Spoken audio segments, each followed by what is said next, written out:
Beautiful football.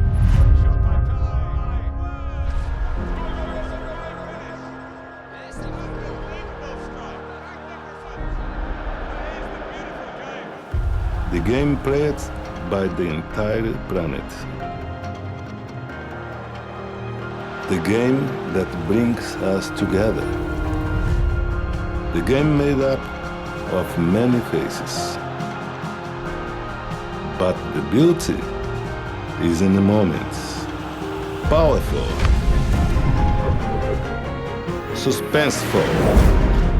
Stunning. Spine-tingling.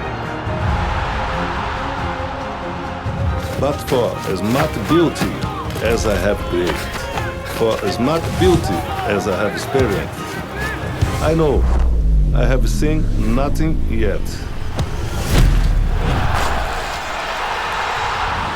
Agora é o momento de falar com os fãs de futebol, principalmente os fãs de FIFA, o FIFA 16. A gente está falando aqui com o produtor do gameplay, Samuel Rivera. First of all, Samuel, how are you? I'm very good, thank you. You? I'm great, man. So we had, well, this year we have a new feature, which is actually a big thing. Like we have female teams. Like how different is to produce the gameplay from this kind of, like, it's different bodies, you know, different genders. So how do you work with that? That's a challenging thing to do, but at the end it's a really interesting and fun mode. So it all started years ago when we wanted to have this mode in the game, but we just didn't have the technology, because to build a body structure takes a lot of things. Obviously, with this technology now we can control the shoulders, how big they are, the back, the torso, the hips, the legs, and that allows us to have the variety in body structures, and now we can use it for the women's teams. We also use that technology for men's though, so you can see a bigger difference between Messi, which is very small, and Company, for example, which is a huge guy. So you can see it better now because of this technology. But that was the first step. The second step was to capture the animations, specific animations for girls. Four of the U.S. national team girls went to the studio in Vancouver, and we had them there running and doing stuff that you do. And then we capture all those, simply the running cycles. They are different. Their body is different, so they move a little bit. Their arms go up a little bit more, and we have all those things. We put them in the game, and finally it was all about tuning, to make sure that what's the max speed of a girl playing football. It was a tough thing to say, but obviously we as a team discussed, okay, I think it should be this, and now that we play the final version of the game is really cool, because you actually feel it and you see it. You know that they're fast, but obviously not as fast as Ronaldo or Messi, right? And they are strong, but obviously they cannot shoot as hard as Roberto Carlos when he did it. So we have those things in gameplay, and they feel different, and the game is fun. And we in the studio back in Vancouver, we had this experience. We are very used to play with men's teams, and when we were about to play FIFA, let's play FIFA, yeah, let's use women's, because it's just it's like a new addition to FIFA. If let's say, okay, I'm already, and I have enough for today. I played for 2 hours, and I need to do something else. Oh wait, I should play women's teams because they are different, and it's something really cool. We are very excited in EA for this.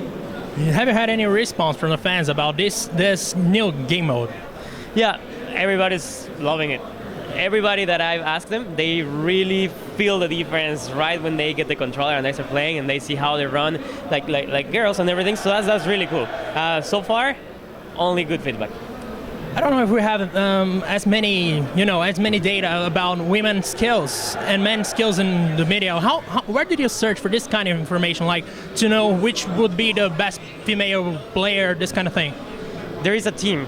They are in charge of dealing with all the player ratings and all the attributes. It's a very big job to do, and they are all around the world, and they specifically had a separate team just to watch for reference of all the girls that were going to be in the game, how good they are, how good are they in dribbling, in passing, in shooting, and they put them in the game. So I can tell you that this team spent hours and hours and hours just looking at reference, and obviously this team has access to them, to their trainers, they talk, they have access to the teams and everything, so they come up with a full list of attributes that now we're using in FIFA.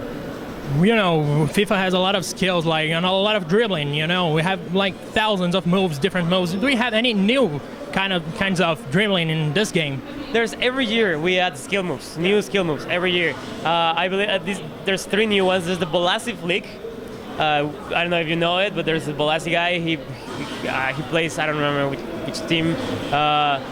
Very specific move. It's very cool. I like it. I'm not a super fan of skill moves. I just play straight to try to score. I don't really do skill moves, but a lot of people do.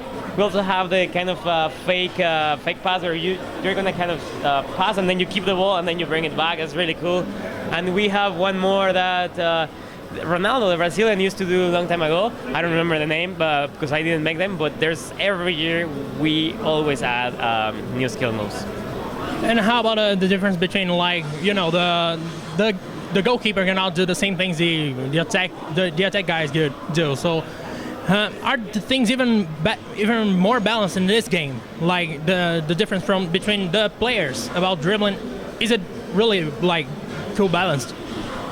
Yes, I think balance is probably the most important word for FIFA 16, because it's not that only the player attributes are balanced. Is that even if a fast guy like Messi or I don't know Robin are against Piqué still has chances to defend. In FIFA 15, no. Now the game is definitely more balanced. That's what we wanted. And now Piqué is, because he's in a better position and he can still accelerate, obviously. Maybe not as fast, but he can. It's enough to defend. So we have that, and we also have balance, for example, in shooting and goalkeeper. So that's something very hard to balance, because sometimes you have so many good shots and you have so many goals, but then that's not realistic, because in football, shots sometimes go wrong, and even if you have a good chance, you miss it. And a lot of professional players miss the shots. So we wanted to put that, and the reasons why are they missing, it's not just random. It's because maybe there's pressure, maybe there's an opponent in front. So all those things, we put them in the games to balance both, and also the goalkeeper reactions and everything. And at the end, we came up with a game. FIFA 16 is really balanced. I was just playing a game with one of the fans here, and I won 1-0. But that's exactly what we wanted, because in FIFA 15 it would have been like 5-4, and 5-4 happens in real life, but not super often. And it still happens in FIFA 16, but it's more real. It's more like a closer to what happens in professional football. Last and personal question: which is your favorite team in the game? America. I'm from Mexico. America from Mexico is my favorite one. But when I play online, it's mainly 5-star teams. So it depends. I try to switch around, but lately Real Madrid. Okay. Thank you for the attention, man. Yeah, no problem. Fica esperto aí que daqui a pouco a gente volta com mais entrevista aqui na BGS. Até mais.